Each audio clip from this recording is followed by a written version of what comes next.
একই জমিতে একই সাথে দুইটি ফসল একসাথে আবাদ করা হয় এবং সেখান থেকে পাওয়া যায়। এটা সম্ভব শুধুমাত্র পলি মাটি থেকে। আর এই যে দেখতে পাচ্ছেন এখানে কিন্তু কলা গাছ লাগানো হয়েছে, আর এই গাছগুলো আজকেই লাগানো হয়েছে। আর এখানে কিন্তু কচুর মুখিও লাগানো হয়েছে, দেখতে পাচ্ছেন। এখানে কান্দি করে, মানে এটাকে গ্রাম্য ভাষায় বলে কান্দি করে বা আইল করে। তো দেখতে পাচ্ছেন এই যে একটা করে, দুটা করে, তিনটা করে, মানে এরকম আল করে করে এভাবে কিন্তু কচুর মুখী এখানে লাগানো হয়েছে। ঠিক আলু যেভাবে লাগায় কচুর মুখিও কিন্তু একইভাবে লাগায়।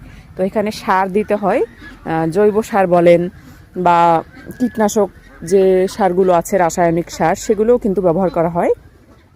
তো পটাশ, ড্যাপ এগুলো দেওয়া হয়। আর দেওয়ার পরে এখানে কিন্তু সুন্দর করে, মানে কিছুটা ফাঁকা রেখে রেখে কচুর মুখিগুলো লাগানো হয়।